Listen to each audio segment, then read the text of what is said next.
Good morning students. आज हम start करने जा रहे हैं कॉम्पटन प्रभाव कि कॉम्पटन प्रभाव क्या होता है और इसको हम किस तरीके से क्या करते हैं, प्रूव करते हैं, ना। तो देखो क्या होता है कॉम्पटन प्रभाव। देखो ये हमारे पास एक क्या है, लक्ष्य है या फिर हम बोलते हैं प्रकीर्णक है। ये धातु है, मान लो चाहे आप, ठीक है। और इस पर हम क्या करते हैं, एक्स किरणों को आपतित कराते हैं।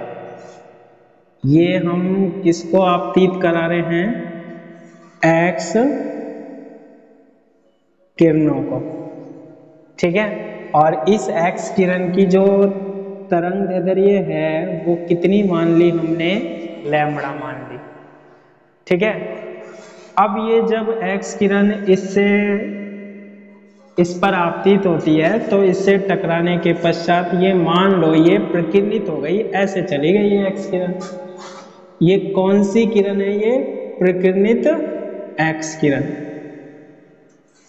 दिशा बदल गई ना इसकी। अब जो इसकी जो तरंग दैर्ध्य होती है वो मैंने मान ली क्या, लैम्बडा डैश। आपतित तो ये करा रहे थे, प्रकीर्णित होकर हमें ये मिल रही है एक्स किरण, है ना। तो हम क्या देखते हैं कि हमेशा जो प्रकीर्णित एक्स किरण की तरंग दैर्ध्य है क्या, लैम्बडा डैश, वो हमेशा ज्यादा होती है किससे, आपतित एक्स किरणों की तरंग दैर्ध्य से। इस घटना को ही हम क्या बोलते हैं, कॉम्पटन प्रभाव बोलते हैं। क्लियर है ये वाली बात। इस घटना को ही हम क्या बोलते हैं, कॉम्पटन प्रभाव। तो यहाँ पर जो हम डेरिवेशन निकालेंगे वो निकालेंगे कि ये जो हमने बोला है लैम्बडा डैश लैम्बडा से ज्यादा होता है, तो कितना ज्यादा होता है, इनका क्या निकालेंगे, हम अंतर निकालेंगे, जिसे हम क्या बोलेंगे, हम कॉम्पटन विस्थापन बोलते हैं। क्या बोलते हैं हम, कॉम्पटन विस्थापन बोलते हैं, ठीक है। तो देखो कैसे निकालते हैं।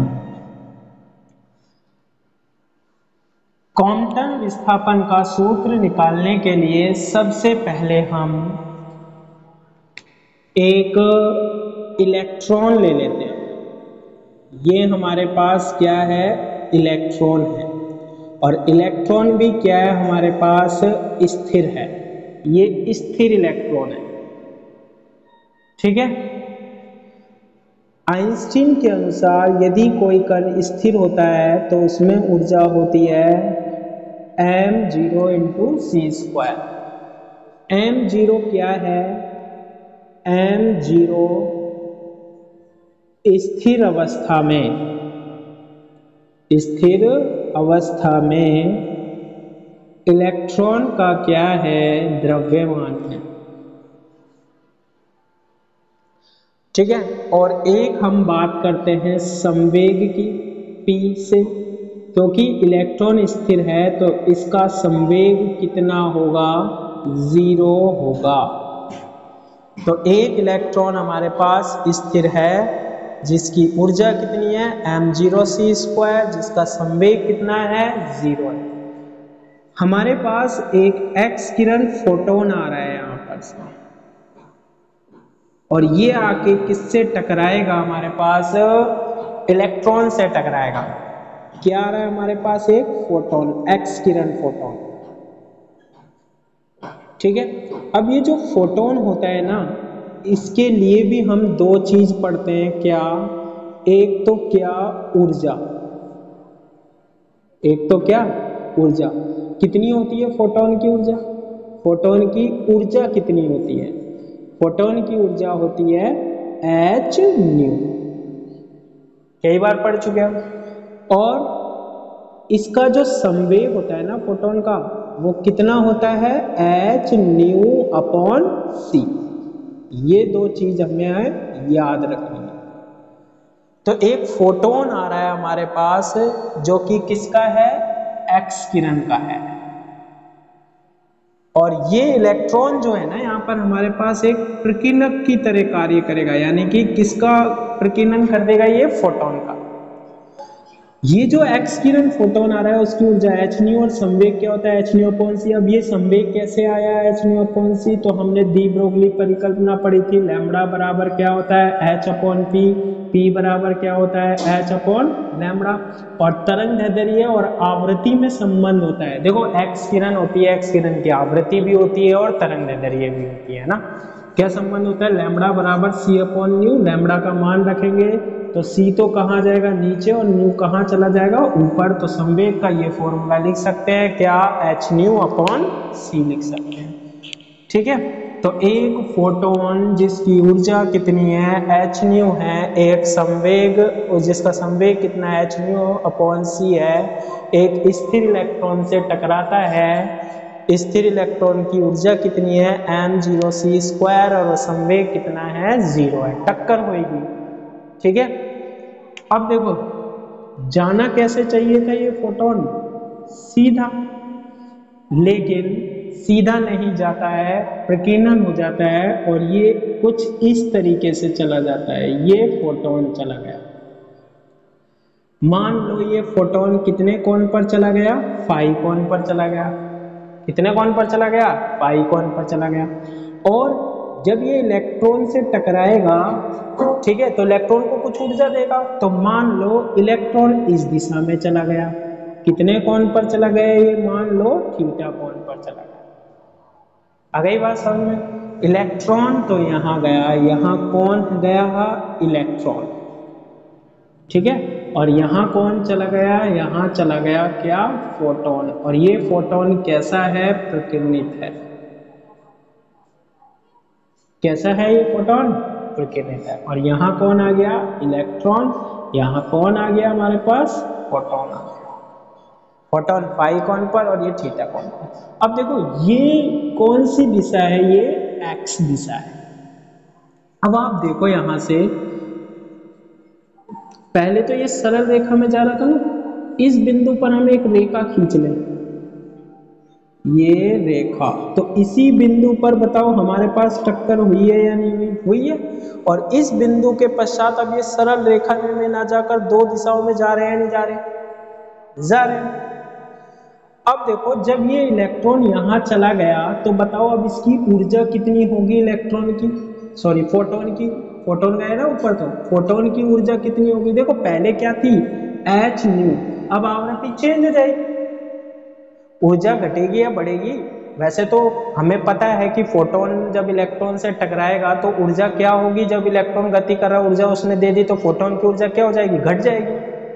तो ऊर्जा किस बात पर निर्भर कर रही है, आवृत्ति पर, तो आवृत्ति चेंज हो जाएगी, ऊर्जा क्या हो जाएगी एच न्यू डैश। क्योंकि हम जानते हैं एच तो क्या होता है, आपने खूब पढ़ा है, एच क्या होता है प्लांक नियतांक होता है, और न्यू क्या होती है हमारे पास, आवृत्ति होती है। न्यू क्या होती है आपके पास, आवृत्ति होती है ना। तो ऊर्जा तो क्या हो गई एच न्यू डैश, और संवेग क्या हो जाएगा हमारे पास एच न्यू डैश बटे सी हो जाएगा। ये हो गई बात हमारे पास, आ गई बात समझ में।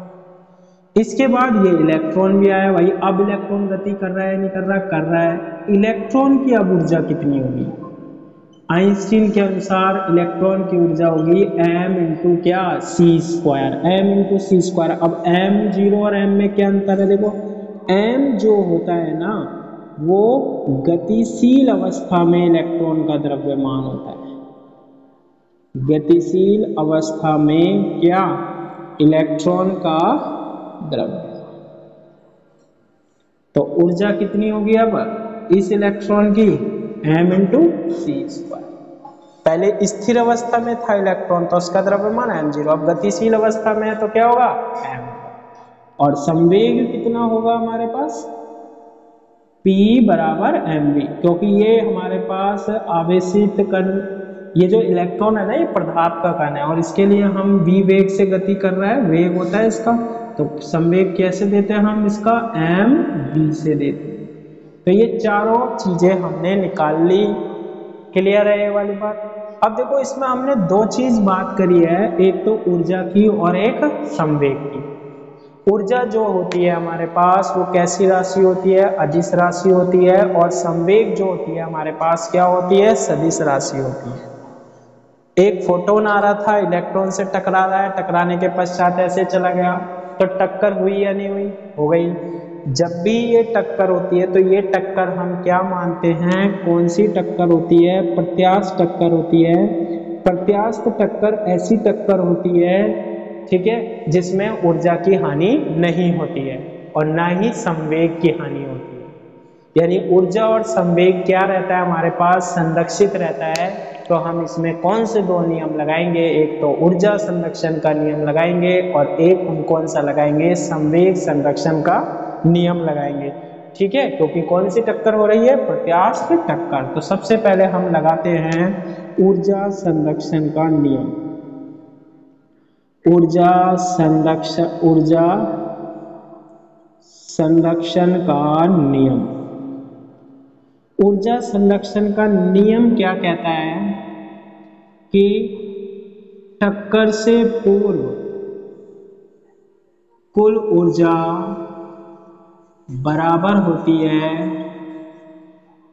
टक्कर के पश्चात क्या, कुल ऊर्जा के।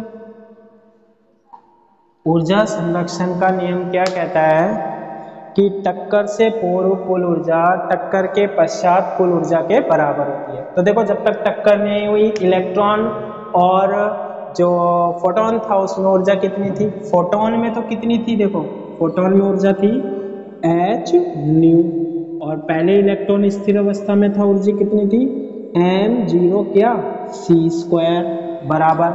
टक्कर के पश्चात कितनी ऊर्जा हो गई, देखो फोटोन ऐसे चला गया था, फोटोन की ऊर्जा हो गई h न्यू डैश, और इलेक्ट्रॉन की ऊर्जा कितनी हो गई प्लस m इंटू क्या c²।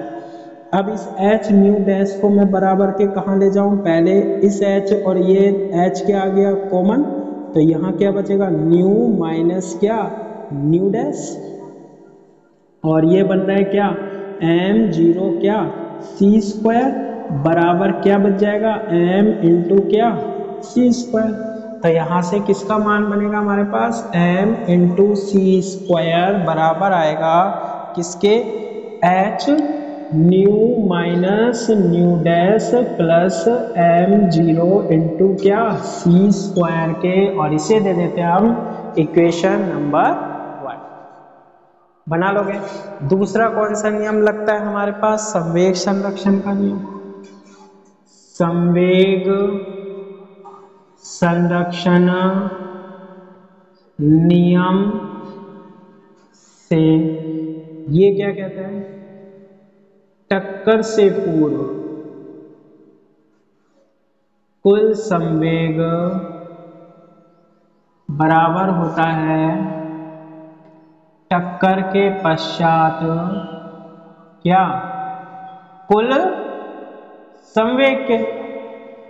ठीक है, तो टक्कर से पूर्व कुल संवेग कितना होगा, देखो टक्कर से पूर्व पहले कितना था फोटोन में h न्यू अपॉन c, है ना, और इलेक्ट्रॉन का संवेग कितना था 0।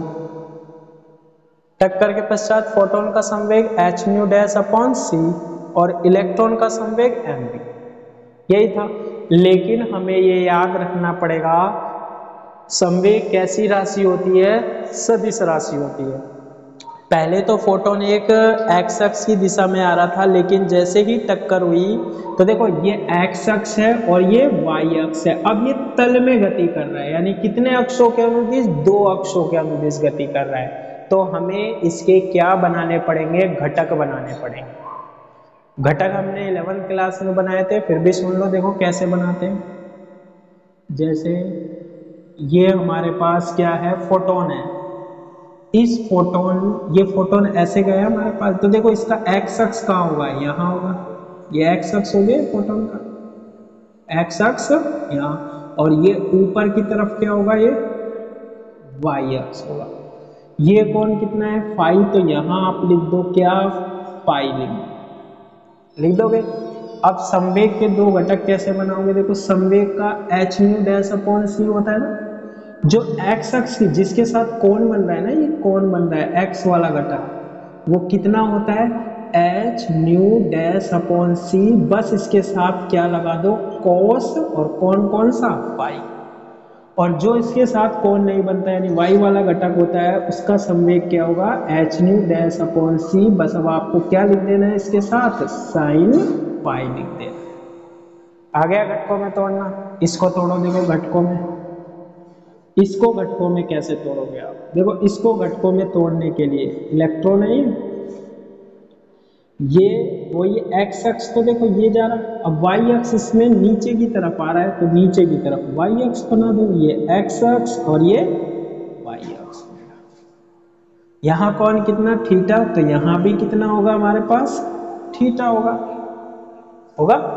अब आप इसको घटकों में तोड़ो, इसका संवेग कितना है एम वी है, तो एक्स वाला घटक मैंने अभी बताया था जो थीटा होता है ना जिसके साथ, जो एक्स एक्स पर बनता है थीटा जिसके साथ होता है वो हमेशा कोस वाला होता है, यानी कि एम वी, और इसके साथ क्या लगा दो कोस थीटा, और ये जो वाई वाला है ये हमेशा कौन सा होता है साइन थीटा, यानी कि एम वी क्या हो जाएगा साइन थीटा। तो एक्स अक्ष की दिशा में हमने क्या निकाल लिया संवेग निकाल लिया, और कौन सी दिशा में निकाल लिया वाई अक्ष की दिशा में हमने संवेग निकाल लिया। ठीक है, तो सबसे पहले संवेग संरक्षण का नियम कौन सी दिशा में लगाएंगे हम, एक्स अक्ष की दिशा में। लगाओ एक्स अक्ष की दिशा में संवेग संरक्षण का नियम।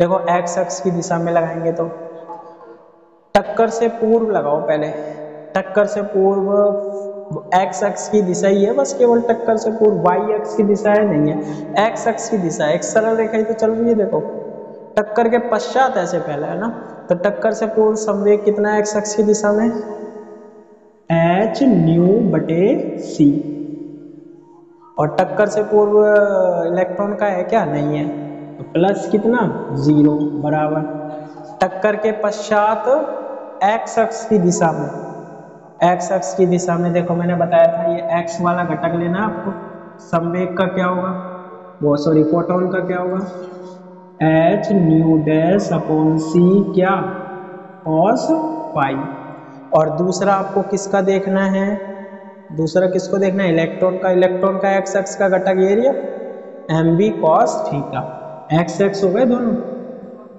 एम बी कॉस थीटा बना लोगे। इसके बाद इसको बराबर से पहले लेकर आओ एच न्यू अपॉन सी, या सीधा हम क्या करते देखो एच अपॉन सी इसमें भी एच अपॉन सी इसमें भी एच अपॉन सी कॉमन आ जाएगा, यहाँ से न्यू बचा और वो पहले आएगा माइनस का, न्यू माइनस न्यू डैश क्या बनेगा कॉस पाई बनेगा। ठीक है, और बराबर क्या एम बी कॉस थीटा, और इस सी को मैं कहाँ गुना कर लूँ यहाँ गुना कर लूँ, तो क्या बनेगा देखो सी इधर चला जाएगा तो इससे गुना हो जाएगा, तो m b c cos theta बराबर क्या बचेगा h nu minus nu dash और क्या कॉस पाई, इक्वेशन नंबर 2। अब हम कौन सी दिशा में दिखाएंगे वाई अक्ष की दिशा में। ठीक है, कौन सी दिशा में वाई अक्ष की दिशा में लगाएंगे। अब देखो वाई अक्ष की दिशा में क्या होगा, वाई अक्ष की दिशा क्या टक्कर से पूर्व है नहीं है, देखो एक सरल रेखा ही आ रही है, तो वाई अक्ष टक्कर से पूर्व संवेग कितना होगा 0 बराबर टक्कर के पश्चात, तो दोनों दिशा में गया, टक्कर के पश्चात बताओ फोटोन का संवेग कितना होगा, ऊपर वाला वाई वाला लो गया ना, क्या है h nu dash upon c sine pi, h nu dash upon c क्या साइन पाई। और इलेक्ट्रॉन का देखो टक्कर के पश्चात फोटोन का ऊपर की दिशा में और इलेक्ट्रॉन का क्या है नीचे की दिशा, अपोजिट दिशा है, तो हम क्या लेंगे अब माइनस, और क्या है इसका वाई वाला घटक एम बी साइन थीटा, तो एम बी साइन आ जाएगा थीटा आ जाएगा।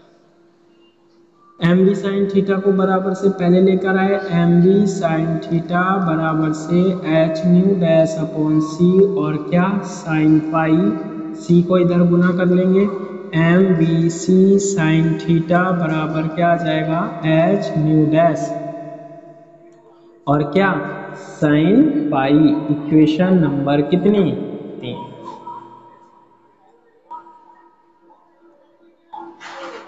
ठीक है, m b c sine theta बराबर से h nu dash sine pi बना लोगे तो इक्वेशन नंबर 3 आ जाएगा। बस अब हमको क्या करना है कि इक्वेशन 1, 2 और 3 को क्या करना है, सोल्व करना है मैथमेटिकली, और हमारे पास क्या बन जाएगा, कॉम्पटन विस्थापन का सूत्र बन जाएगा, है ना।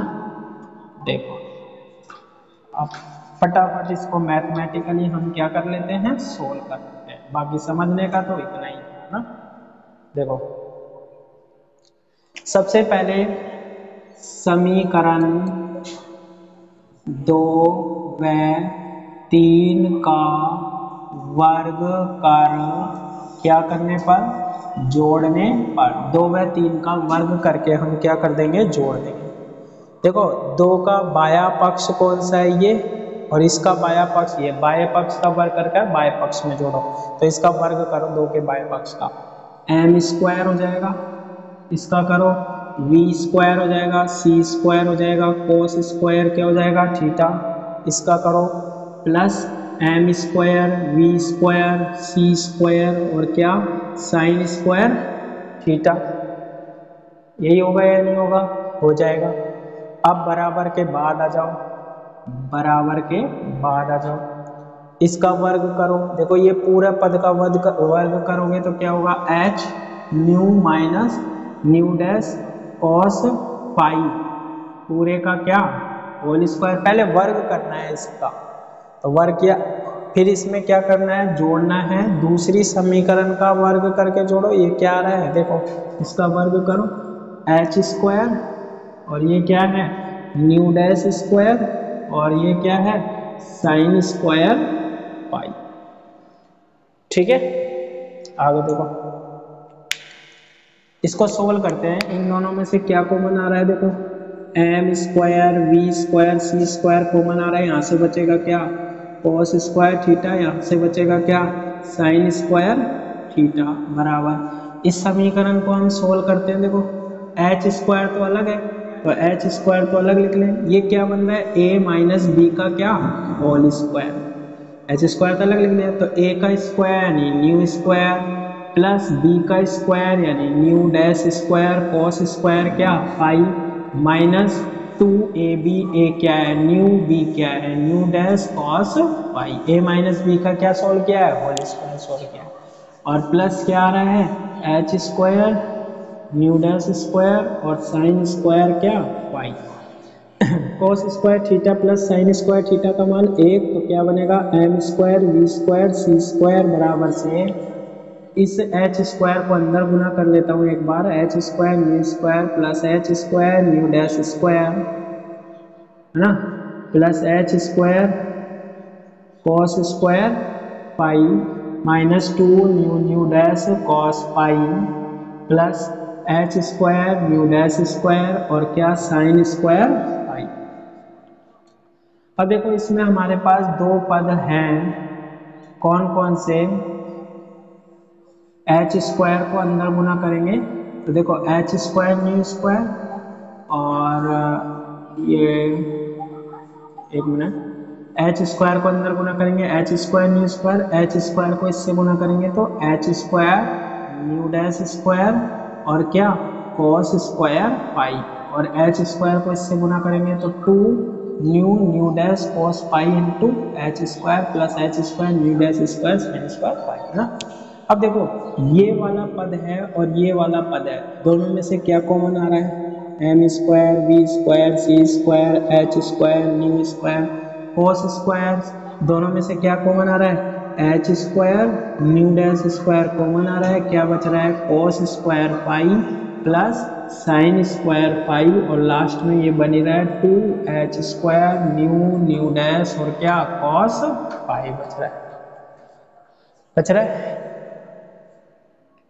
तो इसका मान कितना होता है 1 होता है, तो m square v square c square बराबर h square nu square plus h square nu dash square, और ये बचेगा हमारे पास माइनस के 2h स्क्वायर न्यू डैश और क्या कॉस पाई।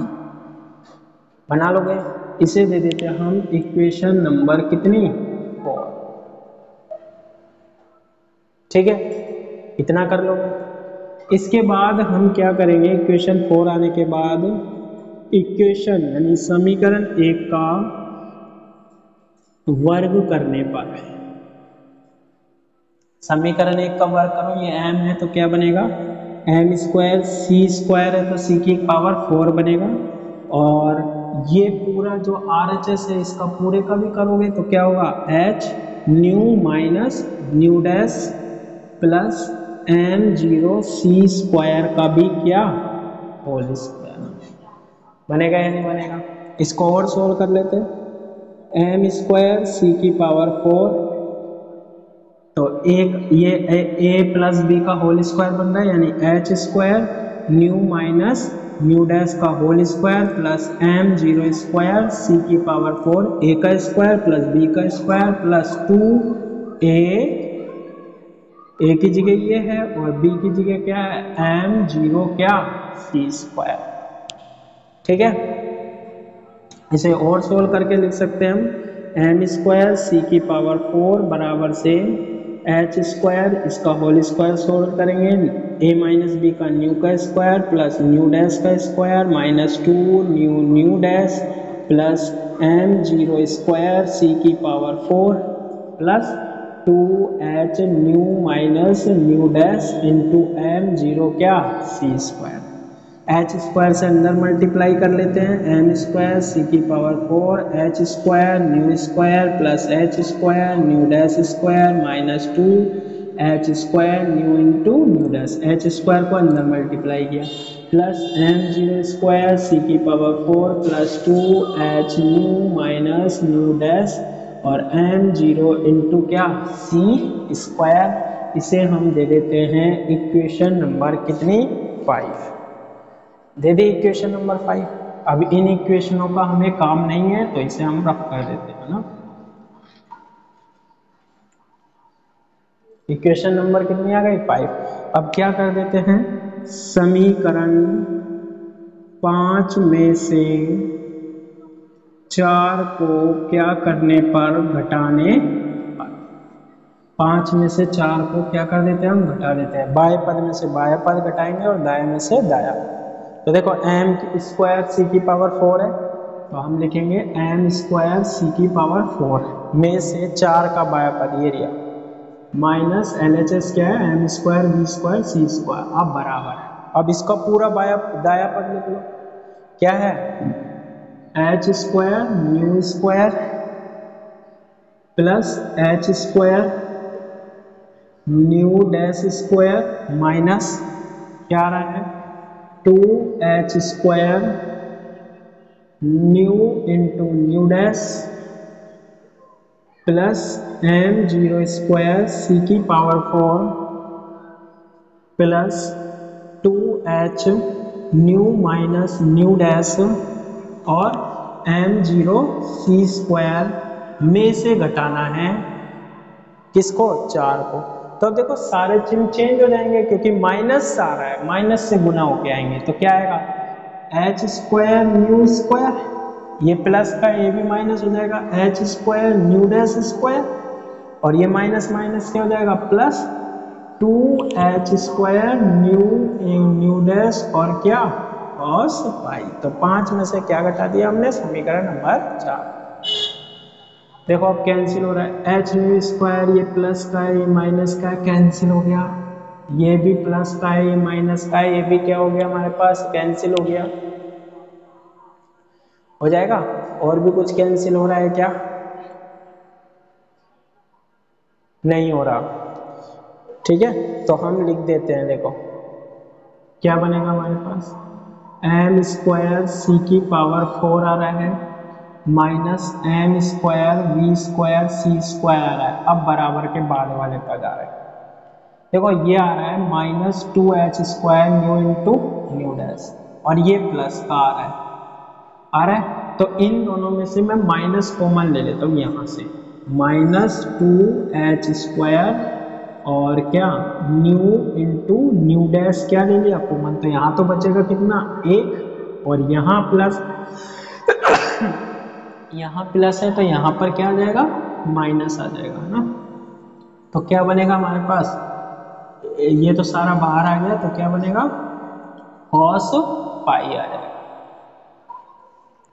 ठीक है, और इसके बाद हमारे पास क्या बन रहा है देखो, +m0² c की पावर 4 हमारे पास क्या हो रहा है बच रहा है, और क्या बच रहा है प्लस का ये वाला पद बच रहा है 2h nu minus nu dash और m0c² बच रहा है नहीं बच रहा। तो इतना हम इसको क्या कर लेते हैं सोल्व कर लेते हैं। ठीक है, -2h² nu nu dash 1 minus cos pi plus m0² c की घात 4 और 2h m0c² न्यू माइनस क्या बन जाएगा न्यू डैश बन जाएगा। एक स्टेप और सोल्व कर लेते हैं, इन दोनों में से हम m² c की पावर 4 कॉमन ले लेते हैं, तो 1 माइनस m² तो बाहर आ गया हट गया, v² नहीं लिया तो v²। अब देखो बाहर कितना लिया हमने c की पावर 4 और जबकि अंदर कितना है c की पावर 2, तो c की पावर 2 से क्या देना पड़ेगा और equal to 2h² nu nu dash 1 minus क्या cos pi plus m0² c की power 4 plus 2h nu minus nu dash और m0 इंटू क्या c² बन जाएगा। आगे देखो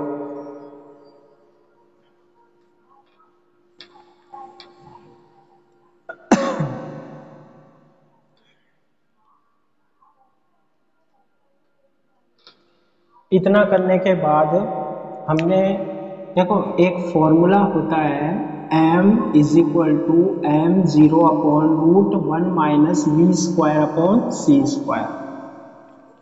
ठीक है, m = m0/√1 माइनस v²/c²। ये होता है हमारे पास स्थिर अवस्था में द्रव्यमान और गतिशील द्रव्यमान, है ना। गतिशील अवस्था में द्रव्यमान और स्थिर अवस्था में जो द्रव्यमान होता है उनके मध्य क्या होता है संबंध होता है। मैकेनिक्स में भी हम पढ़ चुके हैं फर्स्ट ईयर में और 11th-12th में भी पढ़ चुके हैं ना। तो यहाँ से हम देखो क्या करते हैं इसका वर्ग कर देते हैं, m = वर्ग करोगे तो क्या बनेगा m² बराबर m0²/1 माइनस v²/c²। और इसको हम ऐसे लिख लेते हैं m² 1 माइनस v²/c² की जगह हम क्या लिख सकते हैं ये m0² लिख सकते हैं नहीं लिख सकते। तो इस इक्वेशन को काम में लेते हैं हम फ्रॉम इक्वेशन 6। देखो m² और इसकी जगह क्या लिख सकते हैं हम m0², तो m0² c की power 4 = -2h² nu nu dash 1 minus क्या cos pi plus m0² c की power 4 plus 2h nu minus nu dash और m0c² बन जाएगा इतना, है ना। ऐसा करने पर m0c की पावर 4 से m0c की पावर 4 क्या हो जाएगा कैंसिल, ये माइनस वाले को बराबर से पहले लेकर आते हैं 2h² nu nu dash 1 minus cos पाई = 2h nu minus nu dash और m0c²। देखो क्या क्या कैंसिल हो रहा है, एक h से ये हमारे पास क्या है 2h², एक h से एक h कैंसिल, इस 2 से ये 2 कैंसिल। और कुछ कैंसिल हो रहा है क्या? नहीं हो रहा। तो देखो ये जो हमारे पास है new minus new nu dash है ना, तो न्यू इंटू न्यू डैश बटे, और ये वाला जो है न्यू माइनस न्यू डैश, इसको इसके नीचे ले आता हूँ, न्यू माइनस क्या न्यू डैश ले आए, इज इक्वल टू यहाँ क्या है m0 क्या सी स्क्वायर, यहाँ क्या है m0 सी स्क्वायर बच रहा है, और यहाँ से क्या बच रहा था एक h बच रहा है, बच रहा है नहीं बच रहा, एक क्या बच रहा है h बच रहा है, और क्या बच रहा है देखो 1 माइनस कॉस पाई, ये भी कहाँ चला जाएगा नीचे, 1 माइनस क्या कॉस पाई, इसको उल्टा कर देते हैं, nu minus nu dash upon nu minus nu dash upon nu into nu dash is equal to h into 1 minus क्या cos five upon m0 into क्या सी स्क्वायर, यही बनेगा है ना।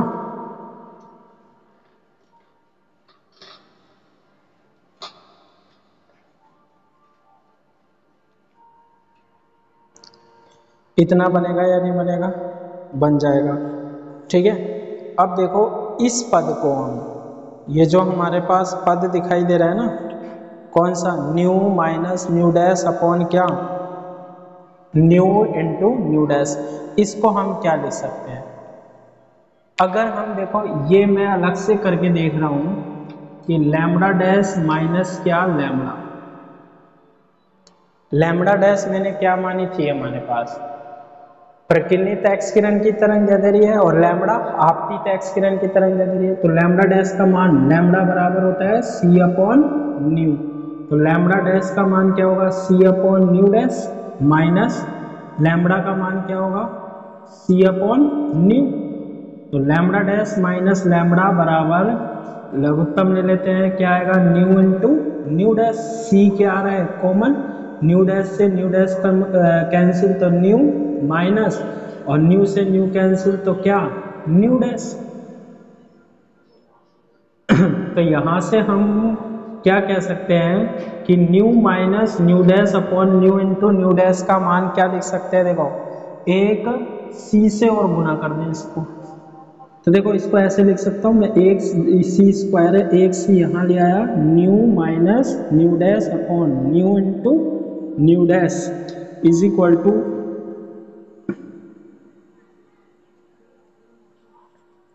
एच इंटू 1 माइनस क्या कॉस फाइव बटे m0c, और इसको हम क्या लिख सकते हैं इस फॉर्मूले के अकॉर्डिंग ऐसे बना के lambda dash minus lambda, lambda dash minus lambda is equal to क्या आ जाएगा h अपॉन m0c, और क्या 1 माइनस क्या कॉस पाई, ये क्या कहलाता है हमारे पास क्वांटम विस्थापन सूत्र कहलाता है।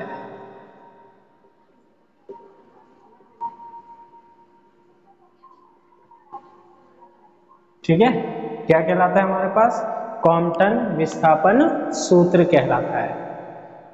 ठीक है, अधिकतम विस्थापन के लिए क्या होगा, अधिकतम विस्थापन के लिए फाई बराबर कितना रखेंगे हम, देखो 180 रखेंगे, 180 इसलिए रखेंगे क्योंकि कोस 180 का मान कितना होता है -1, तो -1 और -1 क्या हो जाएगा प्लस, ये हो जाएगा लैम्बडा डैश माइनस लैम्बडा बराबर से कॉस, ये हो जाएगा 2h अपॉन क्या m0c हो जाएगा, लैम्बडा डैश माइनस लैम्बडा बराबर से क्या हो जाएगा 2h अपॉन m0 क्या c। ठीक है, और फिर हम इसको क्या कर सकते हैं सोल्व कर सकते हैं लैम्बडा डैश माइनस किसको लैम्बडा का, तो इसका क्या आ जाएगा हमारे पास संख्यात्मक मान आ जाएगा। ठीक है, h का मान हमें पता ही होता है, m0 का भी और c का भी, तीनों के मान रख देंगे तो ये क्या आ जाएगा हमारे पास विस्थापन। आज के लिए इतना, इससे आगे हम नेक्स्ट क्लास में करेंगे।